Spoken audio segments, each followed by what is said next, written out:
spirit, I am light. Followed by many, I follow none. I lead none, I walk together as one. One body, one life. One now, one mind. One being, one soul. One eye, one whole. I am spirit, I am life. I am one, and I am I.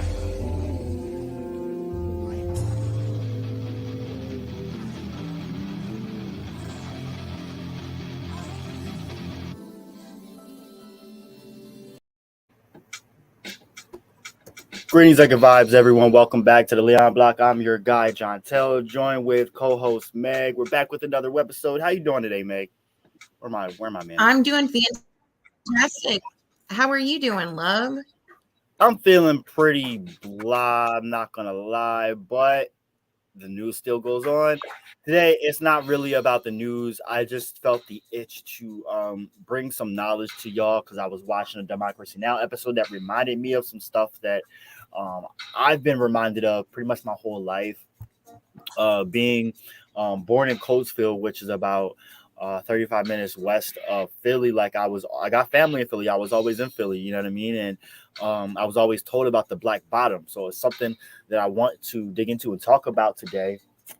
Meg, do you know anything about the Black Bottom? No, I am here to learn and be taught, though. I want to know. Awesome. So the Black Bottom has a lot to do with gentrification, really. And I will give y'all a bit of the backstory and go through as we go along. But I wanted to read this really quick and show y'all what this says. This is a mural that is in University City. I believe it's at University City High School in West Philly. And how do I? All right, let me go and zoom in.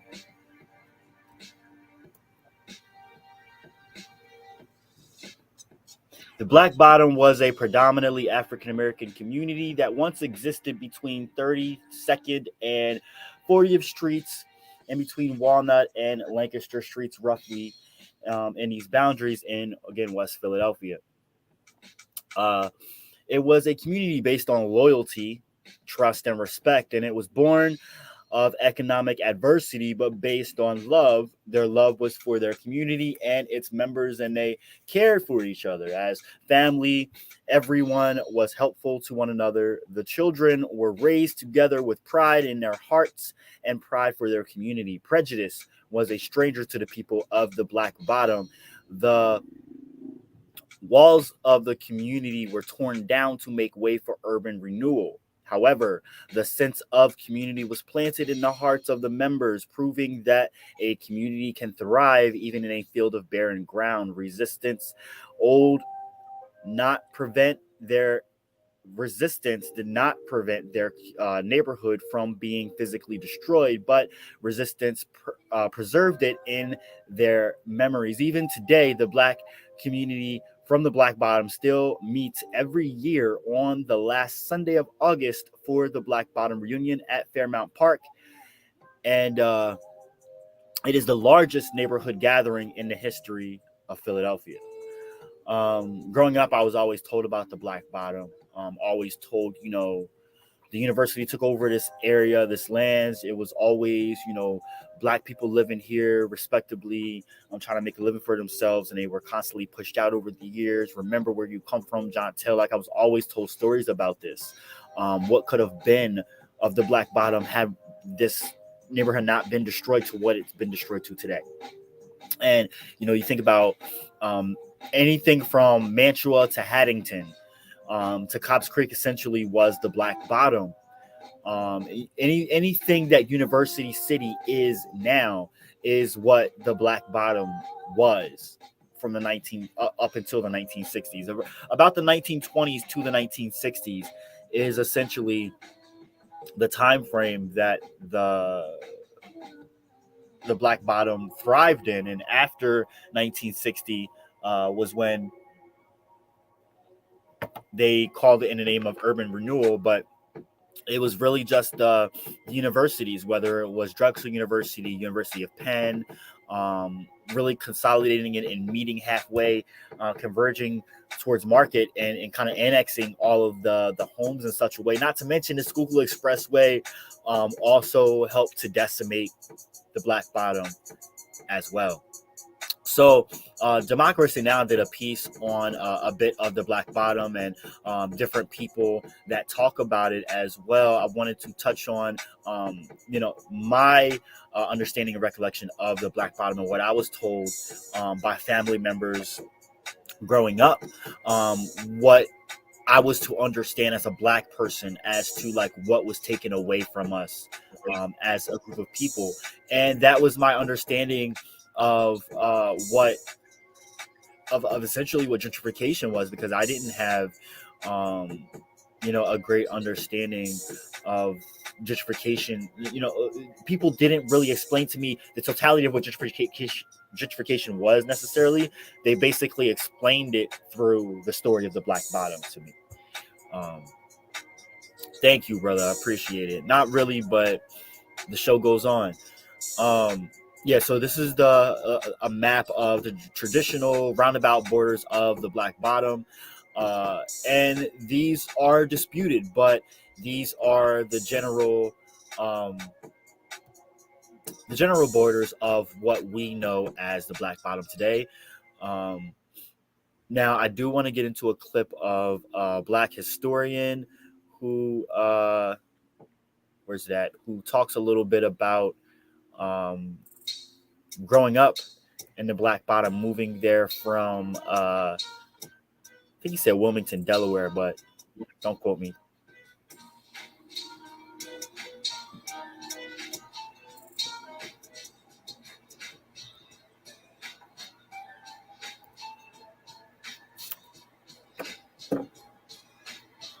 So for the viewers that don't know what gentrification is, you want to educate them on that, Santo?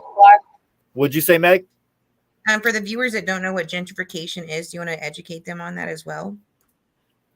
Sure. So gentrification is more so, look, as a poor Black and brown person, the way that I like to gauge it is, put it this way: when you see white, young, or boomer, millennials or boomers that are white or of a certain class walking their poodles with shades and a Starbucks Frappuccino, gentrification has arrived in your neighborhood. But the actual definition is a process in which a poor area, um, in the reference of a city, experiences an influx of middle class or wealthy people who renovate and rebuild homes and businesses, in which often results in an increase in property values, which therefore displaces the people that naturally made up that particular neighborhood, which generally are poor.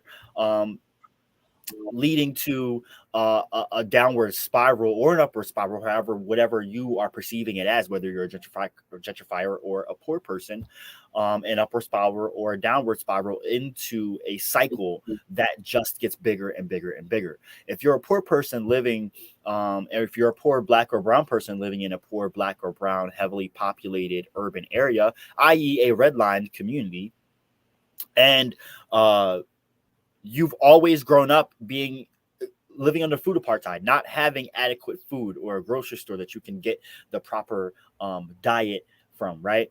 And then all of a sudden, you start seeing all these rich white people moving in, stores changing, your rent gets increased because all these rich white people are living in your neighborhood. And then all the stuff that you've wanted to have in your neighborhood your whole life now comes. Like all of a sudden, you've got a Starbucks and you've got a grocery store when you've been literally screaming to high head to no avail to city council for a supermarket in your neighborhood for your whole life, and all of a sudden a supermarket gets put there all of a sudden just because white people are in your hood.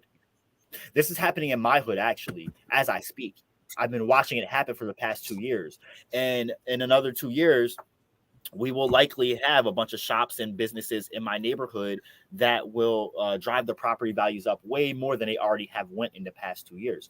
This, in a nutshell, is gentrification. Thank you for that, Meg. Mm. You're welcome. Thank you for educating me, because now I understand that I can link that as well to the hospital, Oh the yes. old regional building.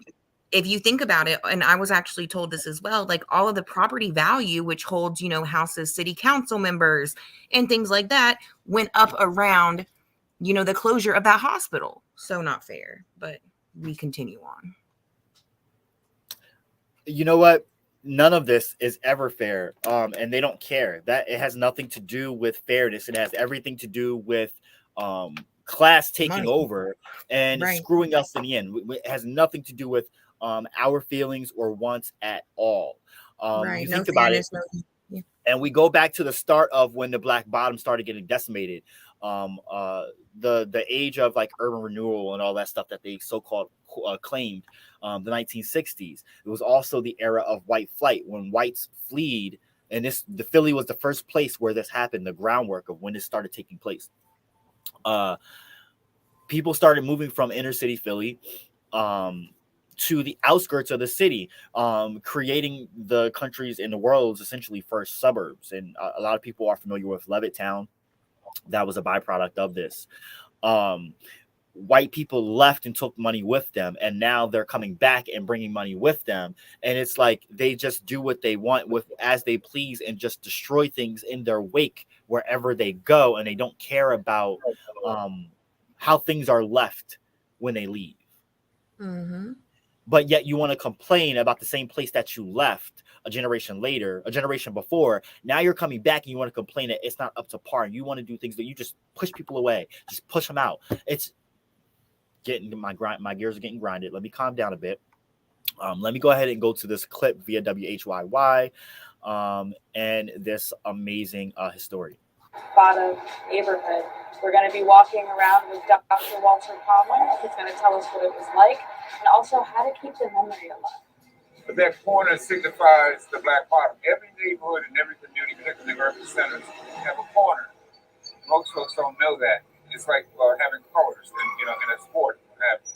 Well, 36 and Market was the corner for the black bottom. I came to Philadelphia as a transplant from Atlantic City, New Jersey, when I was about 6 or 7 years old in the 1940s.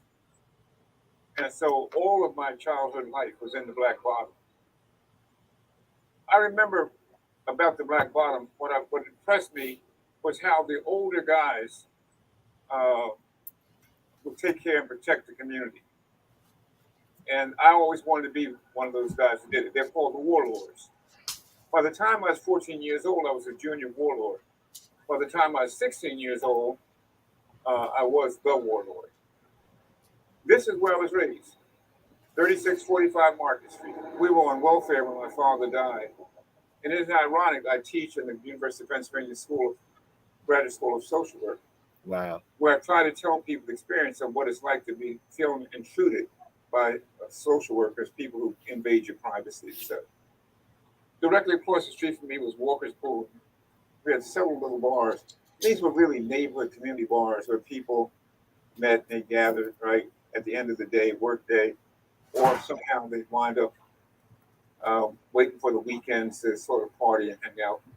It's so crazy to imagine what this could have looked like, what this looked like back then. Like just looking at the buildings that I know are on Market in Walnut and Chestnut now, and imagining what they looked like back then. It's just cool for me because I know this area of Philly so well. Like West Philly is my stomping ground, so it's just really cool for me, you know. But you felt safe because the warlord system made you feel safe. No matter what part of the community you lived in, you were the eyes, the ears of the community. You were the spokesperson to speak up for things that went wrong, even inside the community or people who came into the community. We had rent parties. We were so poor, we were in the neighborhood, and this was not uncommon in many poor black communities all across the country. You'd have a party, right. You charge a fee to come in, you charge a fee for eating, right? You charge a fee for drinking, and that's how you paid your rent. When I organized the fight and resistance against Penn, it became guerrilla warfare out here. Cars being turned over, set on fire, firebombing. I ran barbed wire across 40th Street to stop cars. We were determined to fight. We got to the point where the bulldozers had moved before 38th Street and Market. And I said, be damned the bulldozers. They have to run over our bodies. So we built trenches on Market Street, 38th and Market. And as I said, this was my last fight as a warlord to protect the black bottom. We're talking about you reminiscing, about being here, but it's undeniable that this is Drexel and you head now. And how does that make you feel even walking on this again? Well, a lot of anger, a lot Yep. of hurt, a lot of pain, right? They can never match, they can never crush the memories.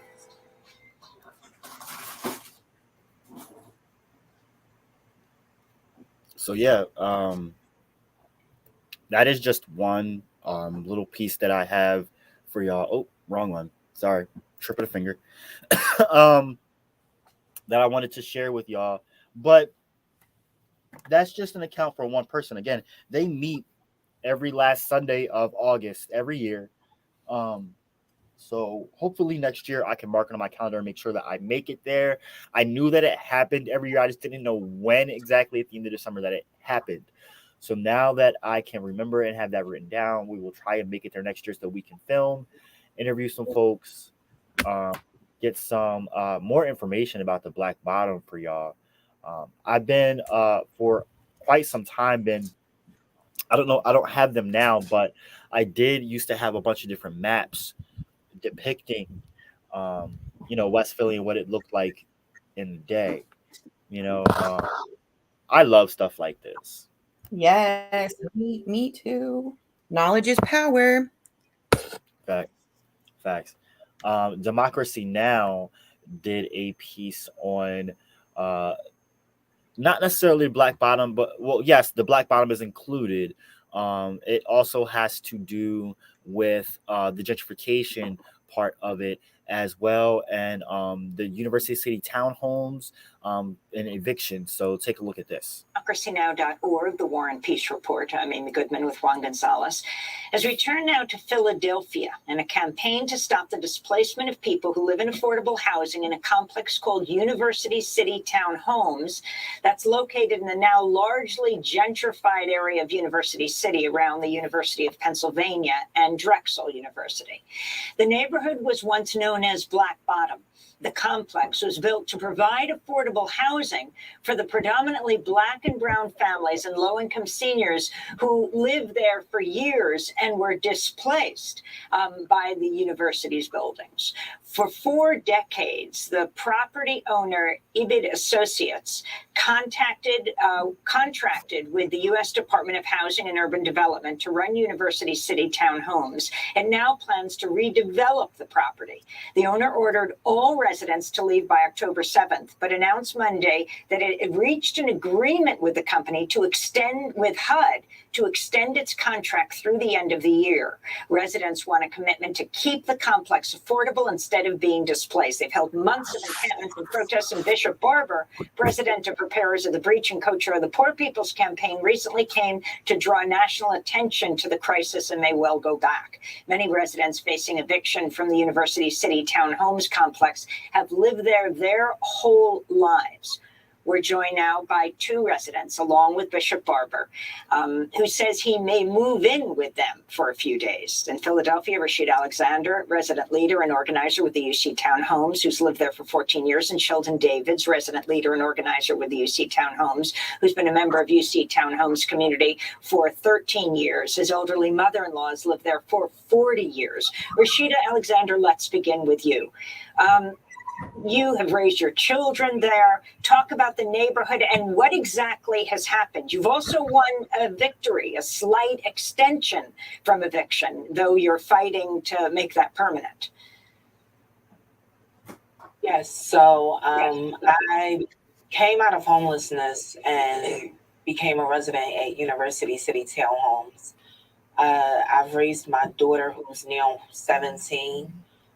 In the University City Townhomes, the area, is a really good area. They have really good schools there. The amenities that are there are very accommodating. over the years, I seen what was invested into our community slowly stripped away from us. They took our children's institutions away, learning institutions, elementary school, a early childhood center, and a high school. Um, and then years later, are displacing the families here. But this community has been a close knit community for over 40 years now. So everybody in the community are pretty close. We're pretty much like family. And I wanted to ask Sheldon Davies. You also lived in the community for many years. You still have relatives there and friends. What about this whole issue of this Altman management company wanting to renovate these apartments from 3 or 4 bedrooms to studio and 1-bedroom apartments? Who are they hoping to rent these to? Well, I don't want to speculate on who their target audience is, but what I am prepared to say with some certainty and is that we need to preserve the living spaces, the kinds of living spaces for the persons who are there, because those spaces meet the needs of the persons that, whether because of multi-generational families or being elderly or being disabled, the space that they know. Let's talk about this real quick, because it is by law, I think it's like 95% of America, it is illegal to build a multi-family unit. 95% of the country. How many multi-generational families do we have in this country? We are a country that is about to be predominantly Black and brown, and culturally, Black and brown families are multi-generational and live multi-generational. Who do you think this is set to target? Most, if not all, municipalities in America cater towards single-family homes. Who can afford a single-family home? Not only is that the problem, but think about how many more spaces, lots we need to accommodate people in America, which is about 400 million, for each family to have their own family home. It is not environmentally friendly. It is not cost effective, especially considering that there are more vacant homes in America than homeless.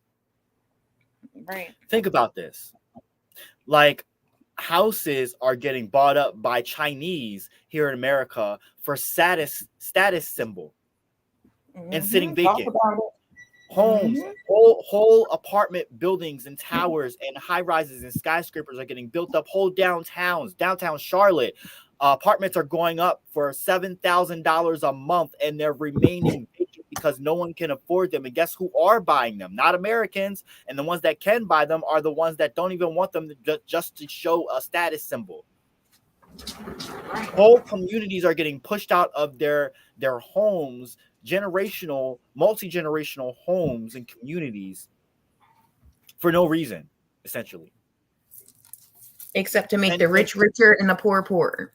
Exactly. And the ones that are moving in are the same ones that are the descendants of the ones who left us high and dry to begin with, because they were afraid of the Black people moving from the South. Talk about it. Very true.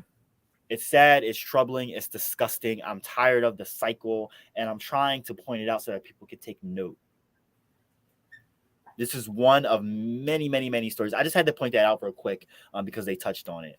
Occupy helps them to live their lives in as regular a way as possible, and it helps them to project, to realize their potential. And the idea of reducing the space that these folks occupy is anathema to the kind of development that folks claim that they want for the less enfranchised persons in our society. And I wanted to ask Reverend William Barber, the national significance of what's going on here. So many cities across the country, these giant so-called liberal universities who always talk about racial justice and diversity, equity, and inclusion, whether it's the University of Chicago. Let's not to mention, because Democracy did a piece on this too, about how the same university that is occupying the same motherfucking grounds and displacing tons of black folk used descendants of slaves for years as products, as like to showcase talking about skulls and stuff.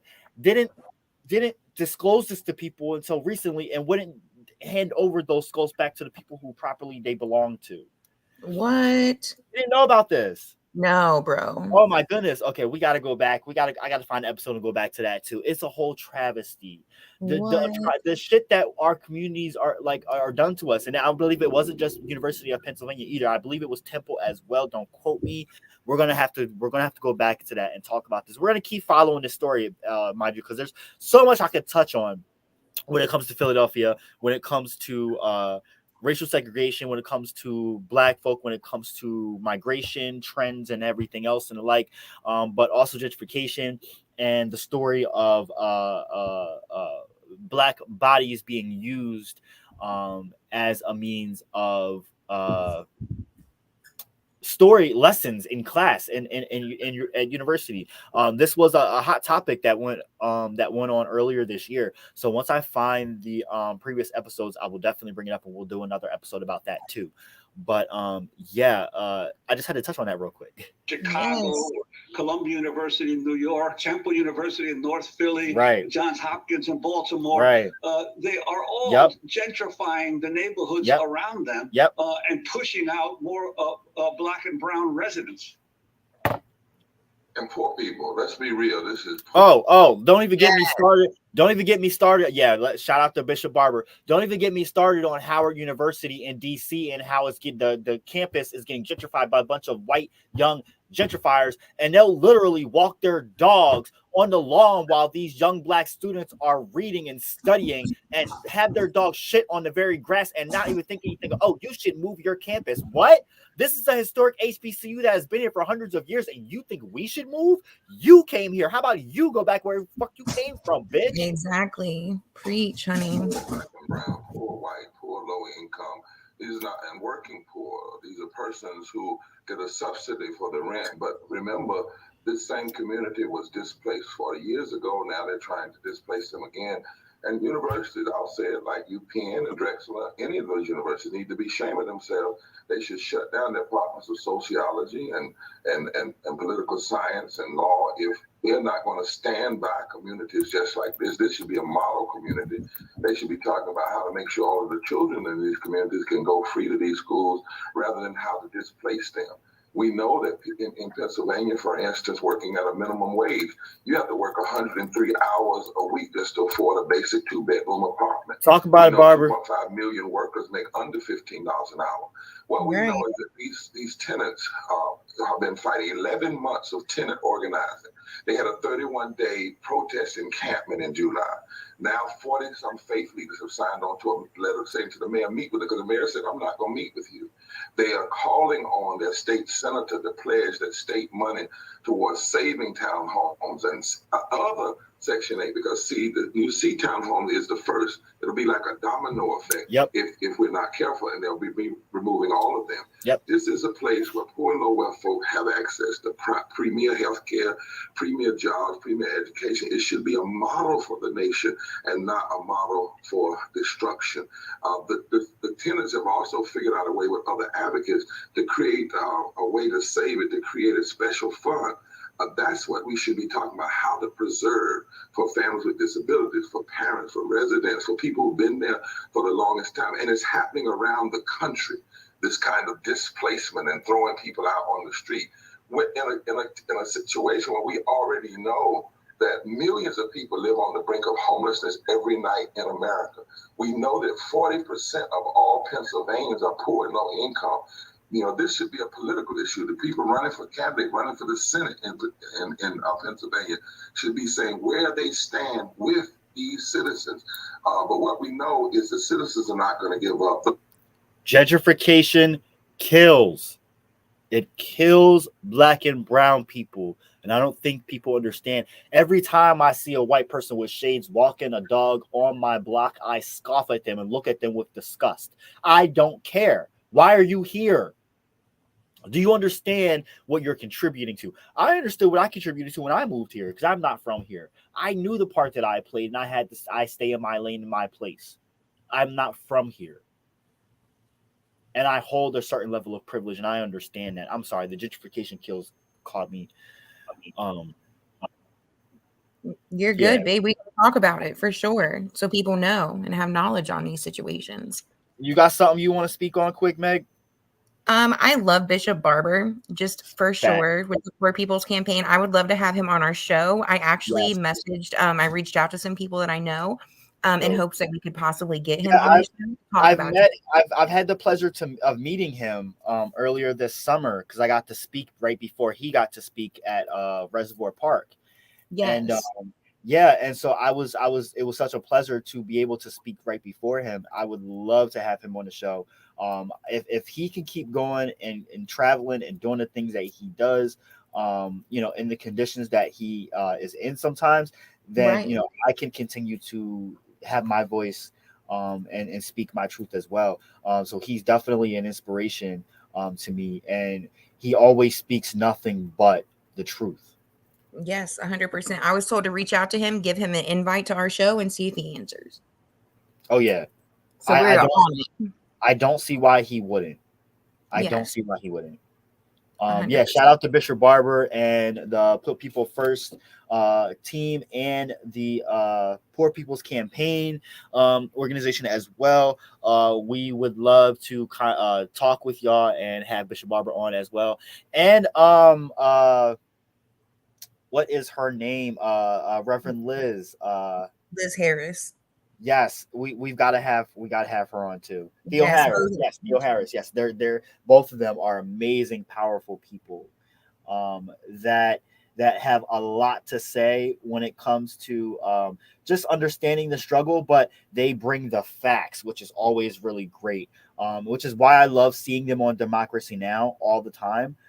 Democracy Now does a great job of making sure that the people that need to be speaking and being amplified are being amplified.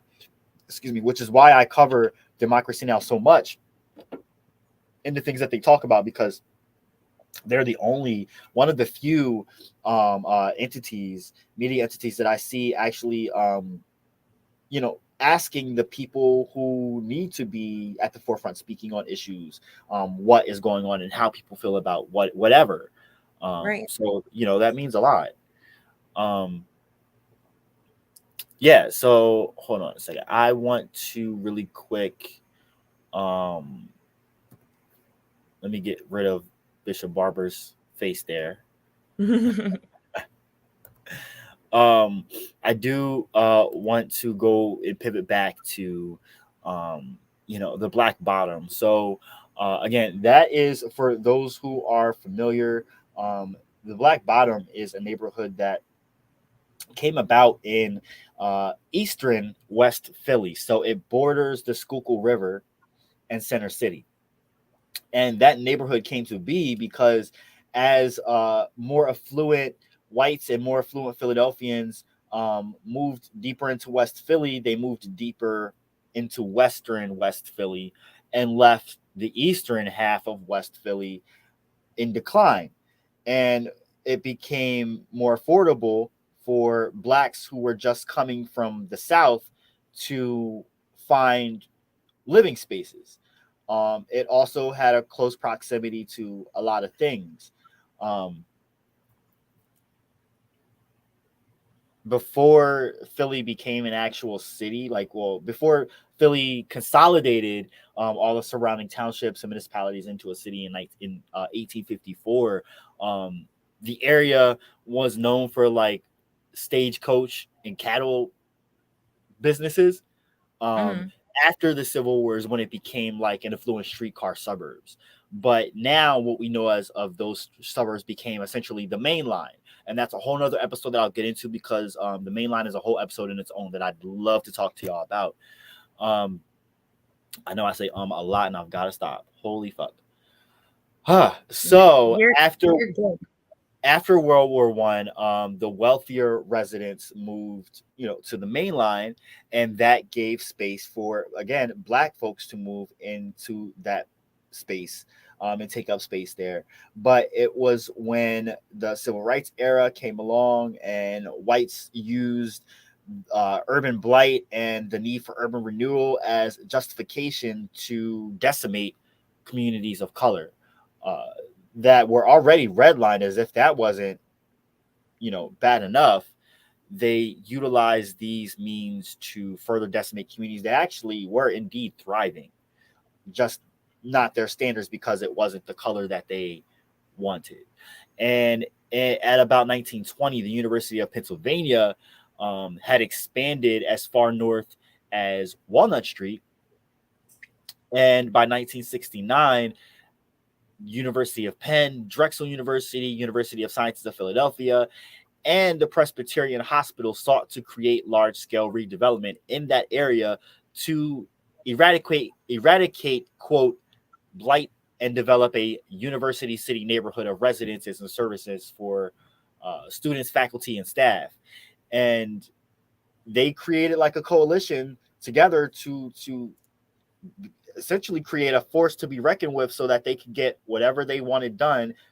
And till this day, they are still they won't be satisfied until they have all of West Philly, basically.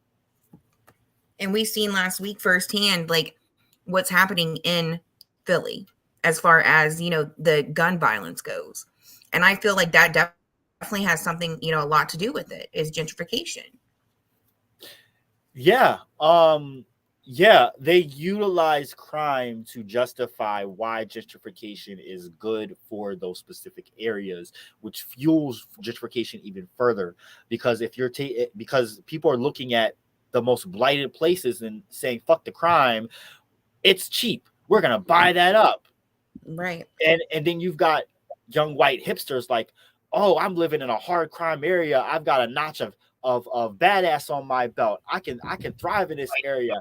I'm cultured because I live in a higher crime or a place that used to be higher on crime, and it looks cool, and it's not your traditional, whitewashed place. So I look cool. Like that's literally what it is. It irks me. It fucking irks my soul. We got to talk about it to make people realize what's really going on out there, though. Because I mean, just like me, I wouldn't have known. I didn't even know what that was, and that doesn't mean that I'm not educated. It means it's not my realm. What, the black bottom or gentrification? Both, to be honest with you. Got you. So yeah, So that's why Lancaster City upsets me so bad as well, because there's such high gentrification going on here, and it's scaring me. I've never lived anywhere where there's such a fast degree of gentrification happening as I'm taking part in it and living in it, and it's disorienting. Right. It's very bewildering, and it leaves you kind of like lost in the sauce. Like I don't know what to do with myself sometimes, because it's kind of hard to gauge the energy around me because it's constantly changing on a daily basis. I see my block getting renovated. I see the houses getting flipped by Mexicans and Latinx people, but being bought up by predominantly white people, and they're changing the character of the neighborhood and are looking down on the rest of the people that historically have been here, and they're demanding what they want for the neighborhood, ignoring what the wants and culture of the people that have already historically always been living here want. And it's saddening, it's insulting, it makes me furious, it makes me upset, and it gets me so mad that I can't fit it into one episode. And this was supposed to be about the black bottom, not necessarily gentrification, kind of like a mix between both. Again, the Black Bottom is a neighborhood that from the time that like my family started telling me about it, I was always upset about the way that they talked about it. Portions of the area were eventually declared blighted by the city, and remaining properties were purchased by eminent domain. The final buildings were demolished by the late 1960s, and the number of displaced residents is estimated between 5,000 and 15,000 by various sources. Wow. Yes. And again, like I said, the last Saturday in August, every year in Fairmount Park, they call it Black Bottom Day, is where they celebrate, they come together and, still show that they stay connected. Right, as And they I should. find that it's very important to preserve that history that is no longer there, provided by a physical space. It is very important to come together and to share that shared history. Uh, Right. We need more communities to do that. It's a wonder that they are still able to do it, because a lot of communities get so displaced. There is no way for them to come together and do it, or they just don't. Right. You got to know better to do better. And that's what we're here for, is to be the bridge. Facts. So I'm going to post some links in the comments for everyone to check out. Would love for you all to check it out and learn some more. And Wake up, America. for real.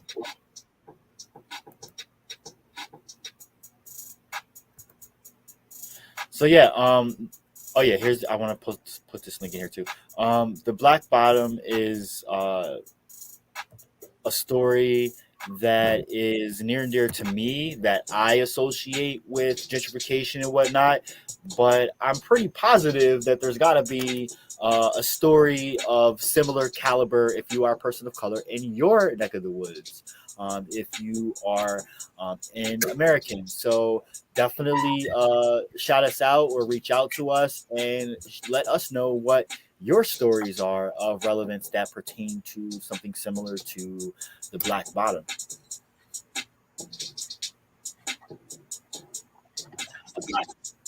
Yes. I've got this really awesome article from communityliteracy.org that gives a lot of different bits of information about Philly, West Philly, the Black Bottom, different Black neighborhoods. And it's pretty cool. It's pretty cool. I always was told the Black Bottom got its name because blacks lived at the bottom of West Philly towards the Schuylkill, and they were below the whites that lived on, at that time, the main line. And they looked at blacks as beneath them. So that's why they called it the Black Bottom. It was the bottom of the muck, you know? But Wow. yeah, this article is saying that the Black Bottom derived its name from the dark, fertile topsoil that was part of the riverbed, which was buried as a store in 1827, the River Savoyard. Adjacent to the Black Bottom was Paradise Valley, the entertainment and business district that served the community. Wow. Yeah, but I mean, this happened in cities, a lot of cities, especially cities above 30, that were industrial in some nature and have come to be predominantly black. This has happened in all of them, especially in the Jim Crow North. Cities like Philadelphia, Detroit, Michigan, Memphis, Tennessee, Baltimore, Maryland, even New Orleans and Cleveland, especially as well. Cleveland has a large black population as well, one of the biggest. And actually, let me read off the numbers here. Detroit, Michigan, 639,000. Memphis, Tennessee, 633,000. Baltimore, 534,000. New Orleans, 384,000. Cleveland, Ohio, 373,000 populations with black people. Philadelphia has a 44% black population compared to 35% white. Philadelphia is a black city. It is predominantly black. Black people are the biggest population in Philly and always have been since Reconstruction era, I believe.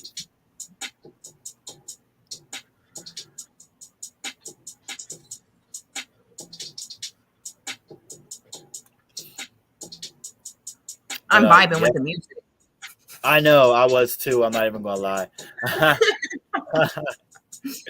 I'm gonna post the link to this Democracy Now article for y'all to check out, because there's still like another 7-8 minutes or so of that piece for y'all to check out, and it is very, very informative. And I really urge y'all to get to know more of your history. And if you live in southeastern Pennsylvania or are in the Philadelphia tri-state region and you want to know more about your history, definitely go ahead and check out the links that we posted on our YouTube page. As usual, me and Meg, thank y'all for viewing and supporting. And if you'd like to support more, or you're looking for advertisement opportunities, interviews, or want to provide information, DM us on our Facebook or email us, text us at the contacts at the bottom of the screen. Also, if you're looking to donate to the cause, you can find out how at the bottom of the screen as well. We love y'all. We must be clear and understand what the fundamental problem is, y'all. And understanding the root problem is the system. Only way we can have change is if we bring leaders in and commit to the long haul. Connect through community.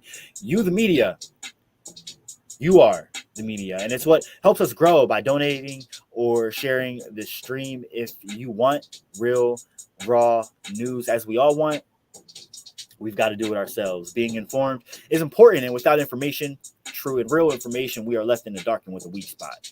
So y'all know we got to change that. Every like, every comment, share, discussion, all your support means the world. It means that people want to know what's really going on in the world. It means people have the solutions and the ideas. People have things to say.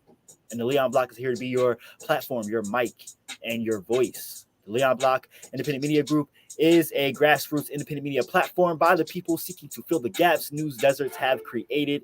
Left and socialist leaning, we are pro-Black. We cover stories of police brutality, human rights, environmental issues, racism, and a more in-depth way that the mainstream media can't, won't, and doesn't provide. And we are here to change the way citizens look at media, to embolden everyone to take part in politics and become an integral and active part of their community, to enrich all of our lives and to combat racism and to change the way we all experience our lives. We focus on police-involved cases and incidents of racism, spirituality, world news and issues, history, music, and art, environment. We do a lot, y'all. But tonight, clearly it was about history and world issues. Meg, is there anything that you want to touch on real quick before we wrap it on down? I think that you covered it very well. I learned a lot about gentrification and rock bottom or black bottom, and I thank you for that, because you can never know too much whenever it comes to history stuff, especially, the world that we live in today. We have to know to do better. So thank you for that. I appreciate you. Facts. I appreciate you. Whatever you eat, and it sounds like you eating a cookie, I want some. But yeah, I appreciate the love, fam. History is the way. As we always say, meditate, educate, celebrate, liberate. And you already know what I'm getting ready to say. Make sure you meditate on your path, celebrate your being, liberate your spirit, and educate yourself. I'm John Tell. And I'm Meg, and y'all have a good night. Be good, y'all.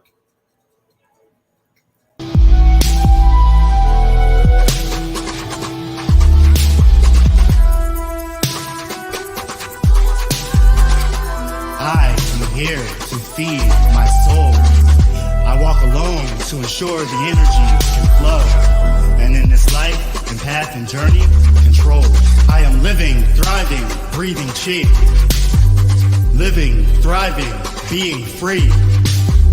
Living, thriving, feeling me.